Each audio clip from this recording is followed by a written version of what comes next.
Good morning dear students, आप सभी का प्लस टू अकाउंटेंसी की क्लास में स्वागत है। आज के इस पार्ट में हम डिस्कस करेंगे main adjustments of partnership firm. तो आइए स्टार्ट करते हैं। मेन एडजस्टमेंट्स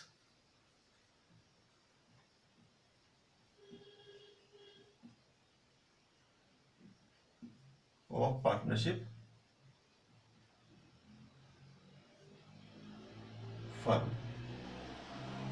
तो फर्स्ट जो मेन एडजस्टमेंट है वो है पार्टनर्स की सैलरी और कमीशन से रिलेटेड। तो उसको समझते हैं पार्टनर्स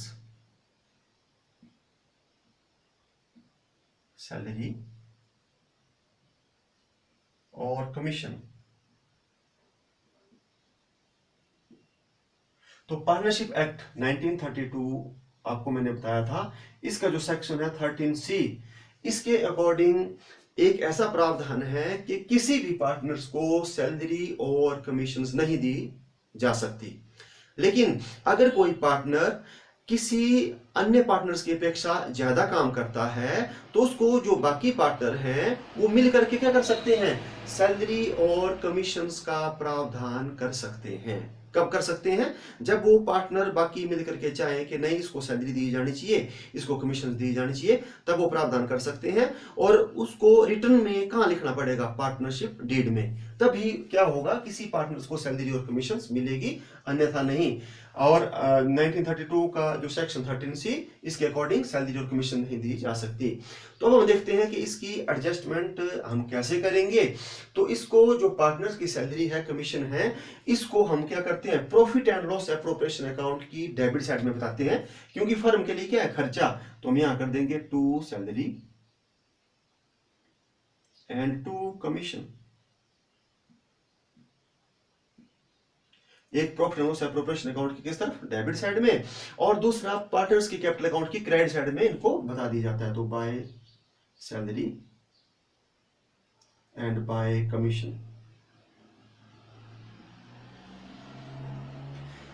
तो अब हम जानते हैं कि ये जो अमाउंट है ये आपको कैसे कैसे गिवन होता है। तो सैलरी जो है वो आपको पर मंथ भी दी जा सकती है और ईयरली भी दी जा सकती है। जब जैसे आपको पर मंथ दिया है 2000 रुपीज दी जा रही है पर मंथ, ठीक है, और पूरी साल दी गई, तो आप क्या करेंगे, उसको 12 से क्या करेंगे, मल्टीप्लाई, और कितना बन जाएगा, 24,000 रुपीज बन जाएगा। तो 24,000 को आप क्या करेंगे, profit and loss appropriation account की डेबिट साइड में बताएंगे और पार्टनर्स के कैपिटल अकाउंट की क्रेडिट साइड में बताएंगे। और कई बार आपको पहले से ही वो ईयरली कैलकुलेट करके दे दी होती है कि जैसे मिस्टर ए को जो है सैलरी पेड की गई ड्यूरिंग द ईयर 10,000 रुपीज, ये दिया हुआ है। तो उस दशा में आपको कैलकुलेट करने की जरूरत नहीं, ये पहले से ही क्या है, कैलकुलेट है। तो आप क्या करेंगे, profit and loss appropriation account की डेबिट साइड में 10,000 और पार्टनर्स की कैपिटल अकाउंट की क्रेडिट साइड में क्या करेंगे, 10,000 को बता देंगे। ठीक है, तो ये आपको किसके बारे में बता दिया, ये बता दिया मैंने आपको सैलरी के बारे में। अब आपको बताता हूं मैं कमीशन के बारे में। तो कमीशन जो है वो प्रॉफिट्स के ऊपर भी दी जा सकती है, सेल्स के ऊपर भी दी जा सकती है। तो जो भी अमाउंट है, ठीक है, प्रिंसिपल अमाउंट जो भी है, चाहे वो प्रॉफिट का है चाहे वो आपका सेल्स का है। तो अब कमीशन कैसे दी जाती है? तो आपको टू टर्म्स होती हैं, एक होता है बिफोर, एक होता है आफ्टर।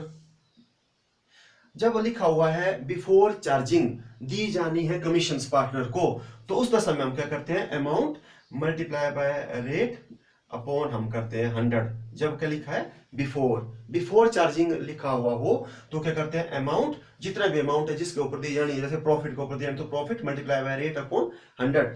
और जब मतलब लिखा होता है आफ्टर चार्जिंग, आफ्टर चार्जिंग लिखा जाएगा तो उस दशा में होगा जितना भी अमाउंट है, अमाउंट मल्टीप्लाई बाय रेट, जितना परसेंटेज है, अपॉन 100 प्लस रेट।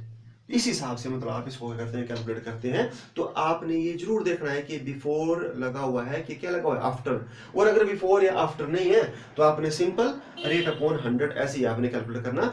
और जो कैलकुलेट करके आएगा उसको profit and loss appropriation account की कहां बताया जाएगा, डेबिट साइड में, और पार्टनर्स के कैपिटल अकाउंट की कहां बताया जाएगा, क्रेडिट साइड में। तो इसके बारे में आपको क्या कर दिया, ये बता दिया। तो फर्स्ट जो मेन एडजस्टमेंट है वो होगी हमारी पार्टनर्स की सैलरी और कमीशन से रिलेटेड। अब सेकंड जो है, इंटरेस्ट ऑन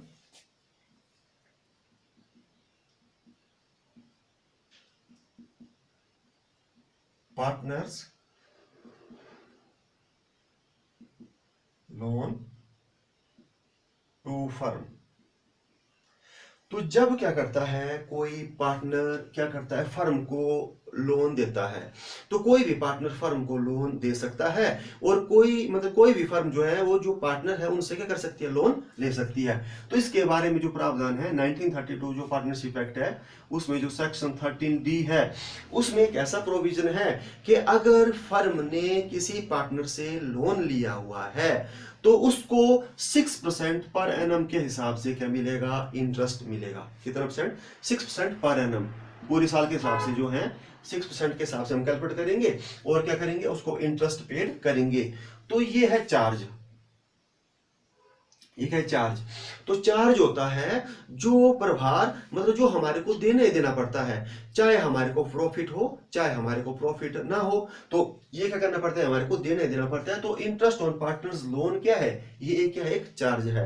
तो कितना परसेंट मिलेगा, 6%। लेकिन यदि उन्होंने क्या किया हुआ है, पार्टनरशिप डीड में ये जो रेट है 6% की बजाय अगर 10% लिखा हुआ है, 12% लिखा हुआ है, तो उस दशा में फिर 6% नहीं, जो उन्होंने पार्टनरशिप डीड में लिखा हुआ है उस हिसाब से क्या मिलेगा, इनको इंटरेस्ट मिलेगा।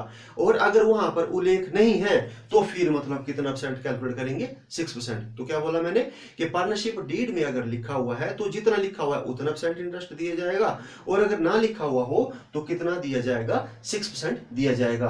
तो ये प्रभार है। तो इसको कहां बताया जाएगा, यार ये सारे के सारे एडजस्टमेंट में। तो ये प्रभार है, इसको हम profit and loss appropriation account में नहीं बताएंगे, ठीक है, इसको बताएंगे हम प्रॉफिट एंड लॉस अकाउंट में। तो ये हमारे लिए खर्चा है, तो डेबिट साइड किसकी होती है, खर्चों की। तो हम यहां करेंगे to interest on partners loan account. जो पार्टनर से हमने लोन लिया है उसके ऊपर जो इंटरेस्ट बना, तो आपको मैंने बता दिया 6% के, अगर रेट नहीं है तो 6% निकालो, और अगर दिया हुआ तो उस हिसाब से निकालो। तो हम यहां पर क्या कर देंगे, उसको ये बता देंगे, इंटरेस्ट ऑन पार्टनर्स लोन। और इसके साथ साथ अब हम इसको कहां बताएंगे, क्योंकि एडजस्टमेंट हमने अभी दी नहीं हुई है, तो इसको हम बैलेंस शीट्स की कहां बताएंगे, लायबिलिटी साइड में बताएंगे। तो यहां हम कर देंगे जैसे आपका आउटस्टैंडिंग इंटरेस्ट पार्टनर्स का लोन, जो लोन, तो इसको बैलेंस शीट्स की किस तरफ, लायबिलिटी साइड में बताया जाता है। और दूसरा इसको कहां बताया जाता है, प्रॉफिट एंड लॉस अकाउंट की डेबिट साइड में, क्योंकि डेबिट होती है खर्चों की, और लायबिलिटीज क्यों बताई, क्योंकि अब ये पेड नहीं हुआ है, तो इसलिए हम इसको यहां पर बताएंगे, ठीक है। तो अब ये हमने कर लिया। अब हमारे पास आ जाती है थर्ड। तो थर्ड हम कर लेते हैं अब, rent paid to a partner.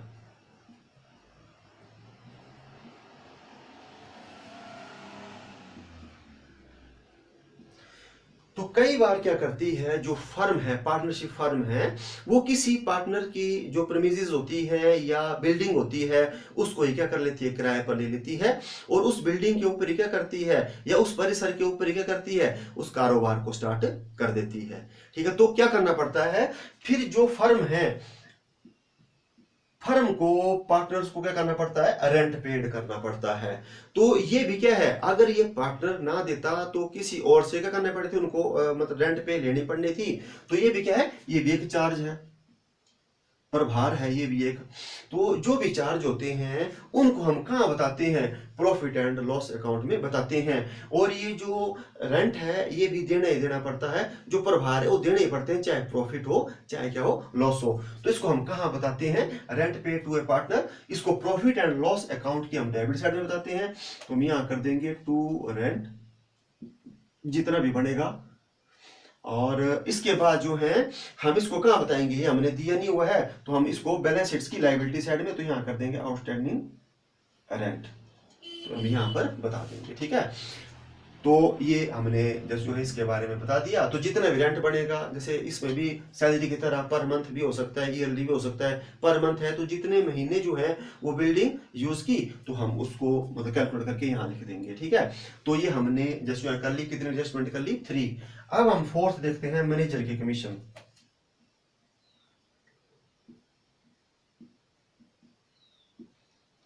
तो कई बार क्या करती है जो पार्टनरशिप फर्म है, वो क्या करनी चाहती है, अपने जो बिजनेस है उसके प्रॉफिट्स को बढ़ाना चाहती है, ठीक है, उसका एक्सटेंशन करना चाहती है। तो प्रॉफिट कब बढ़ेंगे, जब उनको किसका हेल्प लेनी पड़ेगी, मैनेजर्स की। तो मैनेजर ऐसा होता है कि जो क्या कर सकता है, फर्म के प्रॉफिट को कर सकता है, बढ़ा सकता है। तो कई बार जो पार्टनर है वो फर्म के साथ जो फर्म है वो जो मैनेजर है उसके साथ कमिटमेंट करते हैं कि अगर आप जो है हमारे प्रॉफिट को इंक्रीज कर देंगे, ठीक है, या कुछ एक्स्ट्रा हम मतलब जैसे क्या करेंगे, काम करेंगे, तो हम आपको प्रॉफिट्स के ऊपर क्या करेंगे, कमीशन भी देंगे। तो जब ऐसी कमिटमेंट हो जाती है तो ये भी क्या होता है, ये भी एक चार्ज होता है, प्रभार होता है, जो क्या करना पड़ता है। फिर जब कमिटमेंट हो गई तो फर्म को जो मैनेजर है उसको क्या करना पड़ता है, देना ही देना पड़ता है। तो ये भी जो कमीशंस है ये भी बिफोर चार्जिंग होती है, एक होती है आफ्टर चार्जिंग। तो इसका ट्रीटमेंट भी कैसे किया जाता है, जैसा मैंने आपको किसका बताया, कमीशंस का। तो अगर जब बिफोर चार्ज लिखा हुआ हो तो जितने भी प्रॉफिट है, प्रॉफिट को हम मल्टीप्लाई करेंगे रेट अपॉन 100। तो ऐसे हम क्या करेंगे, मैनेजर का कमीशन क्या कर देंगे, कैलकुलेट कर देंगे। तो जितने भी प्रॉफिट हैं जिनके ऊपर बात की गई है प्रॉफिट, अगर बिफोर चार्जिंग सच कमीशन लिखा है तो profit multiply by rate upon क्या हो जाएगा, 100। और जब आफ्टर चार्जिंग लिखा हुआ है तो हम क्या करेंगे, जितने प्रॉफिट है वो मतलब जिसके ऊपर कमीशन दिया जाना है वो multiply by rate upon 100 plus rate. इस हिसाब से क्या करते हैं, हम कैलकुलेट करते हैं। फिर कैलकुलेट करने के बाद इसको कहां बताया जाता है, तो ये भी क्या है, ये भी आपको मैंने बताया कि एक चार्ज है, प्रभार है। तो जो चार्ज होते हैं वो मतलब देने पड़ते हैं, इनको हम क्या करते हैं, प्रॉफिट एंड लॉस अकाउंट में बताते हैं। तो ये भी खर्चा है, तो हम यहां बता देंगे टू मैनेजर कमीशन। तो इसको डेबिट साइड में बता देंगे मैनेजर की कमीशंस। और ये एडजस्टमेंट में अभी दी नहीं हुई है तो इसको भी कहां बता दिया जाएगा, बैलेंस शीट्स की किस साइड, लायबिलिटी साइड में बता दिया जाएगा मैनेजर कमीशन। इसको इस तरफ बता दिया जाएगा। तो हमने कितनी एडजस्टमेंट कर ली, हमने कर ली 4 एडजस्टमेंट्स, ठीक है। तो अब आगे चलते हैं। अब आगे जो है आपको मैंने इंटरेस्ट ऑन ड्राइंग के बारे में क्या कर दिया था, बता दिया था। उसके बारे में हम थोड़ा और सीख लेते हैं, इंटरेस्ट ऑन ड्राइंग के बारे में। Adjustment of interest on drawing, तो हमने डिस्कस कर लिया था कौन सा मेथड, सिंपल मेथड। इसके बाद हमने डिस्कस कर लिया था कौन सा मेथड, प्रोडक्ट मेथड।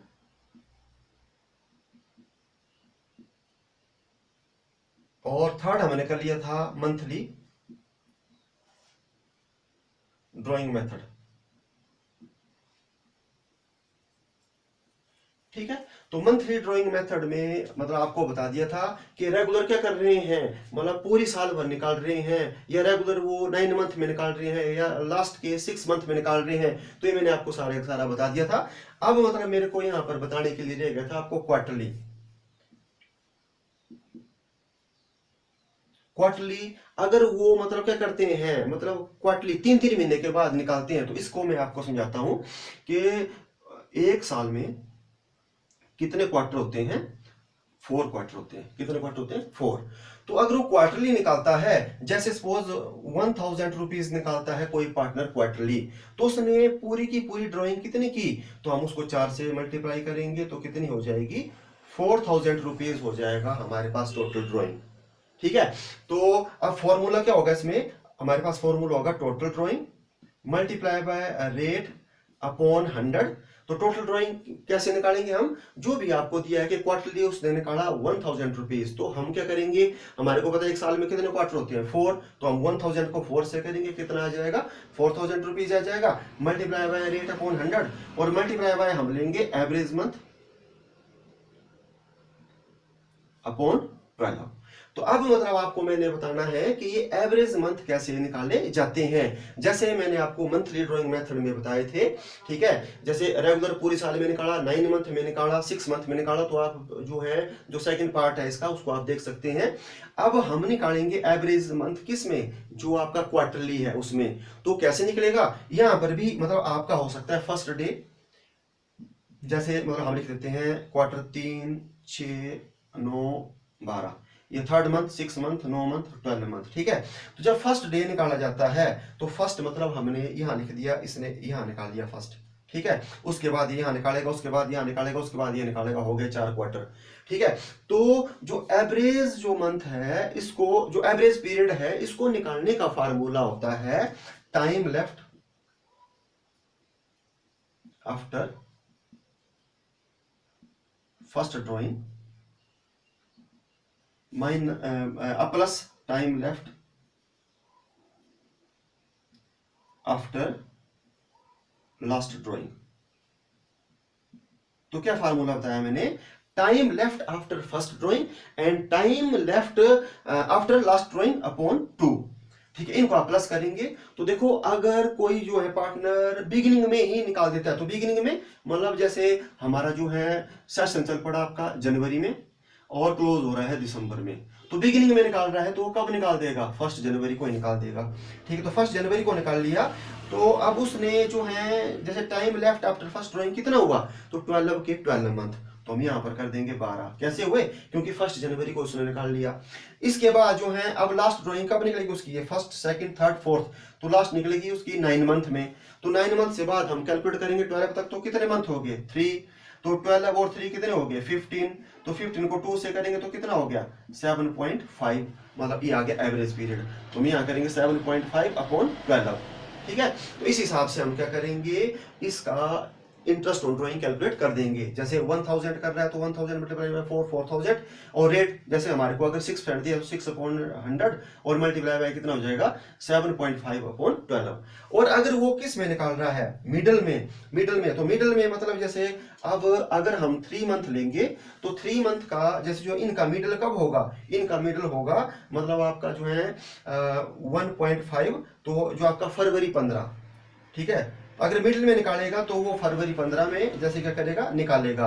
तो अब उसका जो है टाइम लेफ्ट कितना बचा आफ्टर जो है फर्स्ट ड्रॉइंग, तो हो जाएगा हम 12 में से कितने महीने लेस कर देंगे 1.5, तो वो कितना हमारे पास हो जाएगा, वो हमारे पास हो जाएगा 10.5। और जब लास्ट में निकालेगा तो लास्ट में इनके बीच में निकालेगा, ठीक है। तो कितना आ जाएगा हमारे पास, आ जाएगा 1.5 और अपॉन 2, तो 10.5 में 1.5 प्लस करेंगे तो कितना आ जाएगा 12.2, और कितना आ जाएगा, ये हमारे पास आ जाएगा 6 मंथ। जब वो मिडिल में निकालता है तो 6 अपॉन क्या हो जाएगा 12। और जब वो क्या करता है लास्ट में निकालता है, लास्ट में मतलब एक उसने निकाला 3rd मंथ में और एक निकाला उसने लास्ट मंथ में, तो 3 के बाद जब हम 12 तक काउंट करेंगे तो हमारे पास कितने मंथ आएंगे 9 मंथ। और लास्ट में, तो लास्ट में निकाल रहा है तो यहाँ पर कितना हो गया 0, तो जब 9 में 0 को प्लस करेंगे तो कितना आ गया 9, तो 9 अपॉन 2 कितना हो गया 4.5, तो ये 4.5 जो है 4.5 अपॉन कितना हो जाएगा 12। तो ये आपको बता दिया मैंने क्वार्टरली का क्या निकालने, जो एवरेज जो आपका पीरियड होता है वो कैसे कैलकुलेट किया जाता है। तो अब मैं आपको एक और तरीके से जैसे जो है इसको बता देता हूँ कि कैसे इसको मतलब आप निकाल सकते हैं एवरेज पीरियड को।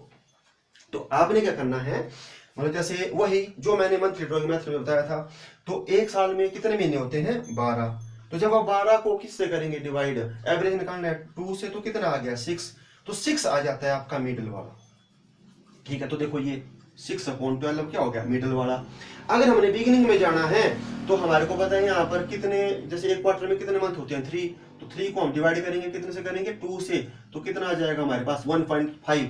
तो जब हमने बिगिनिंग में जाना है तो 6 में क्या कर दो 1.5 प्लस कर दो, जब हमने एंड में जाना है तो क्या कर दो 1.5 क्या कर दो माइनस कर दो। तो 6 में ये कर दिया तो 7.5 आ गया, ये आ गया बिगिनिंग का, ये देखो हमने ऐसे निकाला हुआ है। और जब हम लास्ट में उसने भी ड्रॉ किया है तो 6 में से 1.5 लेस करेंगे तो कितना आ गया 4.5 आ गया, ठीक है। तो इस हिसाब से क्या कर सकते हैं आप इंटरेस्ट ऑन ड्रॉइंग भी कैलकुलेट कर सकते हैं।